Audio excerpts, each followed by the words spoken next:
ঘটনা শুরু হয় একটি ৫ বছরের বাচ্চা চুরি হওয়ার পর থেকে। সত্য ঘটনার উপর নির্মিত স্টোলেন মুভিটি এক্সপ্লেন করতে চলেছি আজ। আমার চ্যানেলটি একেবারে নতুন, তাই ভালো লাগলে এবং নতুন নতুন মুভির এক্সপ্লেন সবার আগে পেতে চ্যানেলটি সাবস্ক্রাইব করুন। ট্রেন স্টেশনে একজন মা তার ৫ মাসের বাচ্চা নিয়ে ট্রেন আসার অপেক্ষা করছিল। তখন ছিল রাত। হঠাৎ মহিলাটির ২ চোখ হালকা লেগে যায়। এর মধ্যেই একটি মহিলা এসে সে বাচ্চাটিকে চুরি করে নিয়ে যায়। বাচ্চাটির মা যখন চোখ খুলে তখন সে বাচ্চাটিকে না দেখতে পেয়ে পাগল প্রায় এদিক সেদিক খুঁজতে গিয়ে সেখানকার এক ব্যক্তি রামানের হাতে সে তার বাচ্চা চম্পার টুপি পায়। তাদের চিৎকার চেঁচামেচিতে সেখানে অনেক লোক এসে পড়ে। অন্যদিকে রামানের বড় ভাই গৌতম তাকে স্টেশন থেকে নেয়ার জন্য এসেছে, কিন্তু সে এসে দেখে তার ছোট ভাইকে সবাই ধরে রেখেছে। গৌতম জিজ্ঞেস করলে কি হয়েছে, রামান বলে, আমি কিছুই জানি না, আমি তো একজন মহিলার সাথে ধাক্কা খেয়েছি এবং সে এই টুপি ফেলে যায়। ততক্ষণে সেখানে পুলিশও চলে আসে। রামান পুলিশকে বলতে শুরু করে, আমি তো এখানে বিস্কুট কিনতে এসেছিলাম, আমার কাছে কোনো বাচ্চা নেই। তখন সেই মহিলা অনেক জোরে কান্না করতে থাকে। এই সুযোগে রামান এবং গৌতম সেখান থেকে চলে যেতে চায়, কিন্তু তখন পুলিশ তাদেরকে বলে, তোমরা যেতে পারবে না, কারণ তোমাদের বয়ান দিতে হবে। একটু পর সেখানে রামান চম্পার মা জুম্পাকে দেখে কারোর সাথে কথা বলছে এবং জোরে জোরে কান্না করছে। ফোনের ওই পাশ থেকে কেউ একজন জুম্পাকে বলছে, পুলিশ কিছুই করবে না, তোমার বাচ্চা তোমাকেই খুঁজতে হবে। এটা দেখে তখন রামানের অনেক খারাপ লাগে। জুম্পা এসে সেখানে থাকা চায়ের দোকানের ছেলের কাছে জিজ্ঞেস করে, তুমি তো সেই মহিলাকে দেখেছ? তখন ছেলে বলে, আমি তোমার চৌকিদার না যে তোমার খবর রাখবো। রামন তখন বলে, মহিলা অনেক তাড়াতাড়ি চলে গেছে, তবে আমার শুধু তার নাকটা মনে আছে, তুতা পাখির মতো লম্বা নাক। তখন রামান খেয়াল করে চায়ের দোকানের ছেলে ফোনে কাউকে মেসেজ করছে। তখন সেখানে গৌতম আসে এবং জুম্পাকে কিছু টাকা দেয়, কিন্তু জুম্পার টাকা নয়, সাহায্যের প্রয়োজন। তখন পুলিশ সেখানে আসে এবং রামানের বয়ান দেয়। তারা দুইজন তাড়াতাড়ি বাসায় যেতে চাচ্ছিল, কিন্তু পুলিশ তাদেরকে ছাড়ে না। তখন আমরা জানতে পারি আসলে আজকে রামানের বাড়িতে একটি ফাংশন আছে, তার মায়ের বিয়ে। অন্যদিকে জুম্পা সেই চায়ের দোকানের ছেলের পিছনে যায়। তখন জুম্পা ছেলেটিকে কেউ একজনের সাথে কথা বলতে শুনে ফেলে, যার কারণে জুম্পা বুঝতে পারে এই ছেলে হয়তো তার বাচ্চা চুরির সাথে সংযুক্ত। তখন জুম্পা সেই ছেলেটিকে ধরে নিয়ে আসে পুলিশের কাছে এবং বলে, স্যার, এই ছেলে তাদের সাথে মিলে কাজ করছে।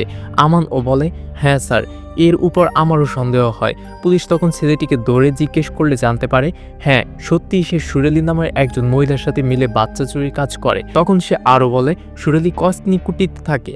পুলিশ তখন বলে, সত্যি বল, কসনিকুটিতে কেউ কেন থাকবে? তখন জুম্পা বলে, স্যার, আমাদের এখনই যাওয়া উচিত। পুলিশ বলে, এভাবে কিভাবে যাব? থানায় যেতে হবে, এফআইআর করতে হবে, তারপর তো যাওয়া। এতে রামানও তখন বলে, স্যার, আগে সেখানে যাওয়া উচিত।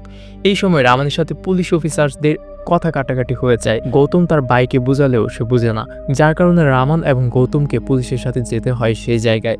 তখন গৌতম অনেক রেগে যায় রামানের উপর, কারণ সকালেই তাদের বাড়িতে ফাংশন আর রামান শুধু শুধু এরকম একটি ফালতু কাজে ফেসে গেছে। তখন রামান গৌতমকে বলে, পুলিশ ওর সাহায্য করবে না, আমাদের সাহায্য করা উচিত। তখন গৌতম বলে, চল বাসায় চলে যায়। কিন্তু রামান বলে, কিভাবে যাব? পুলিশ তো আমার আধার কার্ড নিয়ে নিয়েছে। এরপর জুম্পাকে তাদের গাড়িতে বসিয়ে সবাই রওনা দেয় কসনিকুটিরের উদ্দেশ্যে। পুলিশ তাদের আগে আগে, তারা তাদের পিছনে পিছনে। রাস্তায় জুম্পার সাথে কথা বলে রামান জানতে পারে শম্পা তার ৫ মাসের মেয়ে। কাজের উদ্দেশ্যে সে তার মেয়েকে নিয়ে মানালি যাচ্ছিল। পুলিশ তার স্বামীকে মিথ্যা মামলায় ধরে নিয়ে যায়। এরপর সে জেলেই মারা যায়। এখন তার আপন কেউ নেই। তখন গৌতম তাদের কথার কোনো পাত্তা দেয় না, তাদের কথার মাঝে সে গান ছেড়ে দেয়। তখন পিছনে জুম্পার কাছে একটি মেসেজ আসে যে তোর ভাই পুলিশকে তোর কথা সব বলে দিয়েছে, পুলিশের কাছে তোর ছবিও আছে, তুই সাবধানে থাকিস। তখন চেকপোস্টে কিছু গার্ড তাদের গাড়ি থামায়, তাদেরকে গাড়ি থেকে বের হতে বলে। তখন পিছন থেকে পুলিশ আসে এবং বলে, এরা আমাদের সাথী। তখন সেই গার্ড ফোনে একটি ভিডিও দেখে বলে, এরা সবাই বাচ্চা চোর, সোশ্যাল মিডিয়ায় এদের ভিডিও ভাইরাল হয়েছে। তখন পুলিশ অফিসার্স বলে, এরা কোনো বাচ্চা চোর নয়, এরা শুধুমাত্র সাক্ষী, এদের যেতে দাও। গার্ড তখন বলে, যদি আপনি লিখিত স্বাক্ষর দেন তাহলে এদেরকে যেতে দিব। তখন পুলিশ অফিসার রেগে গিয়ে বলে, তোরা তোদের জায়গায় থাকার চেষ্টা কর। পুলিশ অফিসাররা তাদেরকে সেখান থেকে ছাড়িয়ে আবার রওনা দেয় গন্তব্যের উদ্দেশ্যে। তখন গৌতম বলে, আমাকে কি বাচ্চা চোরের মতো লাগে? একটু পর তারা কসনি কুটিরে পৌঁছে যায়। কসনি কুটিরের কাছে যেতেই পুলিশ কাউকে পালিয়ে যাওয়ার আওয়াজ পায়, তাই তারা তার পিছনে যায়। তখন হঠাৎ কেউ একজন পুলিশের উপর হামলা করে। গৌতম তখন বাহিরে দাঁড়িয়েছিল। হঠাৎ সে একজন মহিলাকে পালাতে দেখে একটি কাঠের টুকরা তার দিকে ছুঁড়ে মারে, যার কারণে সেই মহিলাটি একটি গর্তে পড়ে সেখানেই মারা যায়। সেই মহিলার ঘরে পুলিশ তদন্ত করতে সময় থানা থেকে একটি কল আসে। জুম্পার সম্পর্কে তারা জানতে পারে আসলে জুম্পা একজন বাচ্চা চোর। এটা শুনে পুলিশ অফিসারও বলে, হ্যাঁ স্যার, আমি আগেই এই মেয়েকে সন্দেহ করেছিলাম। অন্যদিকে জুম্পা এটা শুনে সেখান থেকে পালিয়ে যায়। পুলিশ অফিসার বাহিরে এসে বলে সে চোর ছিল, পালিয়ে গেছে, কিন্তু তোমরা তো এখন ফেসে গেলে। যার কারণে এখন রামান এবং গৌতম তাদের কাছে যত টাকা পয়সা গড়ি সবকিছু পুলিশ অফিসারদেরকে দিয়ে সেখান থেকে চলে আসে। গৌতম রামানের উপর অনেক রাগ দেখায় যে ওই মহিলার কারণে আমি মার্ডারের চক্করে পড়ে গিয়েছিলাম, কিন্তু সে তো চোর। তখন রামান বলে ভাই সে চোর না। তখন আমরা আরও দেখতে পাই রামান সেখান থেকে জুম্পাকে বাঁচিয়ে তাদের গাড়িতে নিয়ে এসেছে। এটা দেখে গৌতম অনেক রেগে যায়। এক পর্যায়ে জুম্পা তাদেরকে ছেড়ে একাই যেতে শুরু করে। রামানও তার সাথে চলে যেতে লাগে। তখন গৌতম তাকে বাধা দিলে রামান বলে কখনো তো কিছু হারাসনি, তাই তুই বুঝতে পারবি না এর কষ্ট। এর থেকে আমরা জানতে পারি কিছুদিন আগে রামানের গার্লফ্রেন্ড মারা গেছে। গৌতম তখন বলে আমরা ওর জন্য অনেক কিছুই করেছি। রামান এবং জুম্পা গৌতমকে ছেড়ে যাওয়া শুরু করলে গৌতম অবশেষে দুজনকে সাথে নিয়ে সে বাচ্চাকে খুঁজতে বের হয়। যাত্রাপথে তারা চা খাওয়ার জন্য একটি দোকানের সামনে থামলে সেখানকার লোকাল মানুষ তাদের গাড়ির নাম্বার প্লেট দেখে সে ভাইরাল ভিডিও দেখে চিনে ফেলে, যার কারণে লোকগুলো তাদের কোনো কথা না শুনেই মারতে আসে। কোনোভাবে জুম্পাকে নিয়ে তারা সেখান থেকে পালায়। তখন গৌতম জুম্পার কাছে অনেক টাকা দেখতে পায়। গৌতম জানতে চায় যে সে এই টাকাগুলো কোথায় পেল। তখন পিছন থেকে সেই লোকগুলো মোটরসাইকেল করে তাদের উপর আক্রমণ করতে শুরু করে। পাহাড়ের উপর থেকে পাথর ফেলে দেয় গাড়ির উপর। তখন জুম্পার ফোনে একটি কল আসে। রামান তার হাত থেকে ফোনটি নিলে সে ফোনে কেউ একজন বলতে শুরু করে তুই ম্যাডামের বাচ্চা কেন চুরি করেছিস। এটা শুনে রামান গৌতম বুঝতে পারে আসলে জুম্পা চোর। তখন হঠাৎ একটি গুলি রামানের কাঁধে এসে লাগে। গাড়ি চলছিল, তারা একটি মরুভূমিতে এসে পড়ে। অনেক কষ্টের পরে গাড়ি একটি সেফ জায়গায় নিয়ে যায়। তখন গৌতম জুম্পাকে বলে দূর হয়ে যা আমার বাইরে থেকে, তোর কারণেই এটা হয়েছে। তখন জুম্পা তার পেট দেখিয়ে বলে এটা আমার ওই বাচ্চা। তখন সেখানে গ্রামের সেই লোকগুলো এসে তাদেরকে গাড়ি থেকে বের করে। জুম্পা এবং গৌতম তখন সেই লোকগুলোকে মেরে সেখান থেকে পালিয়ে একটি গ্রামে আসে। সেখানে এসে তারা জামা কাপড় পরিবর্তন করে একটি পরিত্যক্ত ঘরে আশ্রয় নেয়। গৌতম তার ফোন গাড়িতে ফেলে এসেছে। অন্যদিকে রামানের অবস্থা খুব খারাপ। জুম্পা তাদেরকে বলে তোমরা এখানে থাকো, আমি আশেপাশে কোনো হসপিটাল পাই কিনা দেখি। তখন জুম্পা সেখানে দেখে এখানকার দেয়ালেও নেশা মুক্তির পোস্টার লাগানো, যেটা সে ওই মহিলার ঘরেও পেয়েছিল। জুম্পা তখন বুঝতে পারে তারা যাদেরকে খুঁজছে সে হয়তো এখানে আছে। তখন জুম্পা গৌতমকে তার ফোন দিয়ে একটি নাম্বার দিয়ে জুম্পা যায় সেই নেশা মুক্তি হসপিটালের দিকে। অন্যদিকে রামান বেহুশ হয়ে যায়।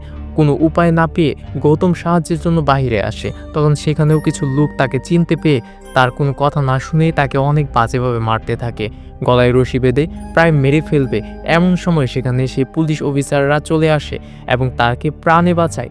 অন্যদিকে রামানও একটু শক্তি নিয়ে বাহিরে আসে। তখন তাকেও অনেকে মিলে মারতে থাকে। সিন পরিবর্তন হয়ে দেখানো হয় জুম্পার অবস্থা অনেক খারাপ, সে চলতে পারছে না। অন্যদিকে গৌতম পুলিশ অফিসারদেরকে নিয়ে রামানের কাছে যায়, কিন্তু রামানকে সেখানে না পেয়ে পাগলের মতো খুঁজতে থাকে গৌতম। তখন পুলিশ অফিসারদের কাছে একটি ফোন আসে গ্রামের নদীর ধারে একটি লাশ পাওয়া গেছে, যেটা শুনে গৌতম অনেক ভেঙে পড়ে। অন্যদিকে জুম্পা কুড়াল নিয়ে হসপিটালের ভিতরে ঢুকে আচ্ছেলালকে খুঁজতে থাকে। সেখানে থাকা একজন নার্স জুম্পাকে বলে তুমি শান্ত হও, কি হয়েছে বলো। তখন জুম্পা বলে আচ্ছেলাল আমার মেয়েকে চুরি করেছে। অন্যদিকে রামানকে কিছু লোক মিলে গৌতমের কাছে নিয়ে আসে। একটি অ্যাম্বুলেন্সে করে তাদের দুজনকে বসিয়ে পুলিশ চলে যায় জুম্পার সন্ধানে। তখন গৌতম খেয়াল করে অ্যাম্বুলেন্সের ড্রাইভারকে চেনা চেনা লাগে। অন্যদিকে জুম্পা আচ্ছেলালের সম্পর্কে সব জেনে যায়, কিন্তু ততক্ষণে জুম্পাকে পুলিশ ধরে নিয়ে যায়। হসপিটালে এডমিট করানোর সময় আচ্ছেলাল রামানের পকেটে তার একটি ছবি পায়। আচ্ছেলাল তখন সব বুঝতে পেরে সেখান থেকে পালানোর প্রস্তুতি নেয়। তখন আচ্ছেলালকে গৌতম দেখে সন্দেহ করে। গৌতম সেখানকার মেইন ডক্টরকে খুঁজে। তখন গৌতম দেখে আচ্ছেলাল কিছু লোকজনকে নিয়ে একটি বাচ্চার সাথে কোথাও যাচ্ছে।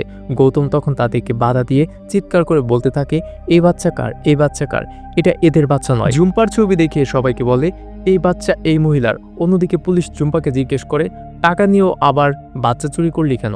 তখন জুম্পা বলে দয়া ম্যাডামের সাথে আমার ডিল হয়েছিল এক বাচ্চার, তার কোনো বাচ্চা না হয় সে আমার সাথে ডিল করেছিল তার একটি বাচ্চা আমার পেট থেকে হবে, কিন্তু আমার দুটো বাচ্চা হলো। তাহলে চম্পা আমার বাচ্চা হলো না, এই বাচ্চা আমি কেন তাকে দিব। অন্যদিকে ততক্ষণে হসপিটালের সামনে পুলিশ এসে পড়ে এবং তারা জানতে পারে লাল জুম্পার মেয়ে চম্পাকে 2 লক্ষ টাকার বিনিময়ে কারো কাছে বিক্রি করে দিয়েছে। এখন জুম্পা তার মেয়েকে পেয়ে যায়। এটা দেখে গৌতম অনেক খুশি হয়। অন্যদিকে রামানেরও চিকিৎসা চলছে। তো কেমন ছিল স্টোলেন মুভির কাহিনী? আমার চ্যানেলটি নতুন, তাই আপনারা সাবস্ক্রাইব করে পাশে থাকুন। আমি কথা দিচ্ছি সবার আগে মুভির বেস্ট এক্সপ্লেন আপনাদের সামনে এনে দিব ইনশাল্লাহ। ধন্যবাদ শেষ পর্যন্ত দেখার জন্য।